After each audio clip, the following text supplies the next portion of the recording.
friends and whānau of a terminally ill woman who was bounced between 9 different motels in the final months of her life believe her case shows how deadly the housing crisis is. Lisa Diamond died 3 weeks ago at Auckland Hospital following complications linked to diabetes. Until her death, she had been cared for around the clock by her son-in-law, who says while she was terminal, the stress and pressure of having to move from one unsuitable motel to another meant she died sooner than she needed to. Thousands of New Zealanders are living in motels as the public housing waitlist grows. It's ballooned to nearly 20,000 people. It's a figure National took Labour to task over at last night's leaders' debate. Judith Collins pointed out the waitlist had quadrupled under the current government, while Jacinda Ardern maintained they were still making up for stock lost while National was in power. Our cameraman Nick Monro and reporter Nita Blake-Persen with the realities of searching for a home. Scattered around this Auckland motel room are John O'Collard's possessions. He's squeezed his life into this suitcase for a year now as he and his mother-in-law Lisa Diamond struggled with the cruel realities of Auckland's dire housing shortage. Torture, headaches, basically going through emergency housing, going from hotel to hotel with my mother-in-law who was quite terminal. Jono of Tuhui and Ngāpuhi gave up his job as a truck driver 2 years ago to become a full-time carer for Lisa, who suffered from renal failure, following a promise he'd made to his partner Mel. I wanted to make sure that my girl's soul could rest easily knowing that I was going to be there for her mother. Mel and Jono were together for nearly 12 years when she passed away in 2017 from cancer. Her ring is on a chain he wears at all times. Lisa told me to move on. And I turned around and said to her, Alice, your only daughter. There's no way in hell I'm leaving you alone. They're strong-willed people. These diamonds, their skin's encrusted in it. That's what they are. They're diamonds in the rough. Jono looked after Lisa around the clock. While not a carer by trade, he certainly is by nature. He acted as her hoist, the motor for her wheelchair, assisted with bathing and anything else she needed. 3 days a week dialysis, amputated, I think left leg from just below the knee, amputated right foot from about half of her foot there. That care was made so much harder when in October last year they had to move out of the Mount Wellington home they'd rented for years because the landlord was selling. With the private market too expensive and no public housing available, they were put into emergency housing and began a hellish battle to find somewhere suitable to live. The first house that Wins sent us to, which was a Bella Inn, he told them that it was wheelchair friendly, which we found it wasn't. They were moved between 9 different motels as they struggled with access issues, health and safety concerns and limited space. I had to pick her up over this quite a big steep step. Basically had no cooking facilities, super small room. We then moved over from there to Blitz Motel in Mount Albert. That one was horrible.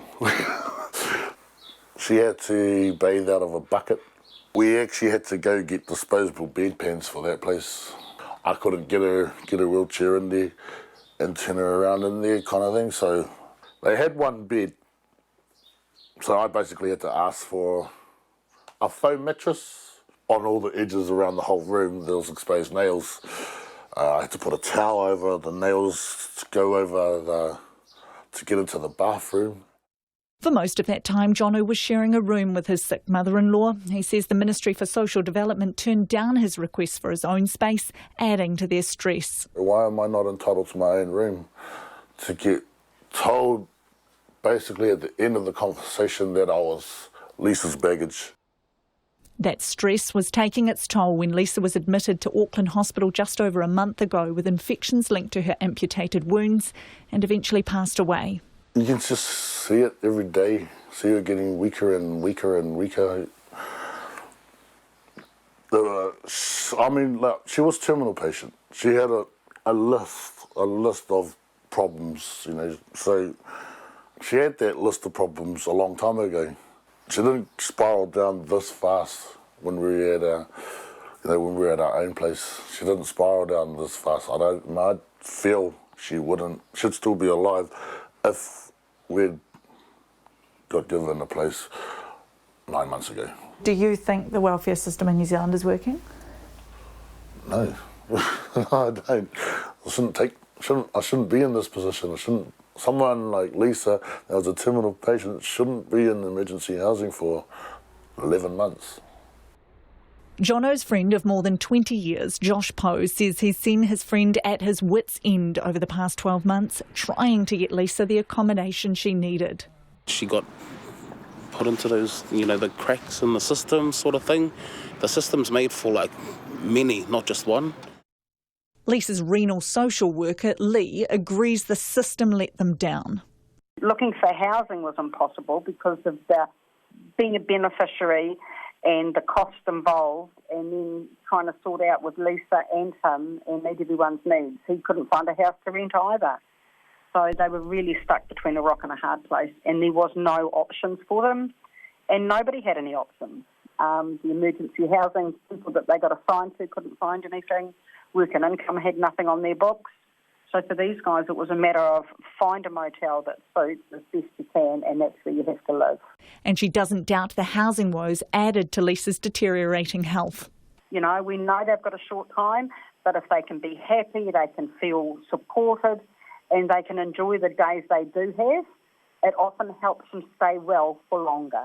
And in Lisa's case, with she had an abscess on her leg, and having to get bounced around, not have a place where she could do her standing or feel safe or feel well, would have got to her in the end. Lisa and Jono's motel bill has topped $80,000. Jono doesn't understand how some of that money wasn't better used, potentially through a bathroom upgrade to give Lisa some comfort. He's determined no one else should have to go through what he and Lisa suffered. If we had taken Lisa to hospice, we're looking at $200,000 a year to look after someone like that. I just wanted to take a pinch of that and give her a quality of life that she deserved. Jono is still trying to find a permanent place to live. He's getting weekly clearance from MSD to stay on at his current motel. Beyond that, he wants to try being a full-time carer. Says while looking after Lisa was tough, there were plenty of rewards. I'm thinking I want to stay in this caregiving business. When you get a smile out of someone, there's nothing to smile about. Plus, it's worth more than money. And this lady had nothing to smile about. In a statement, the Ministry for Social Development said it expressed sympathies on Lisa's passing and that they had supported Jono with a supported living payment as Lisa's carer and provided emergency accommodation. It says the supply of public housing continues to be very challenging, but that is particularly the case in relation to the type of specialised accessible housing that Lisa required. In July, Kāinga Ora offered Jonathan and Lisa a property which was declined because access was not suitable. MSD is continuing to work with Jonathan and says it's providing him with emergency accommodation and all available supports.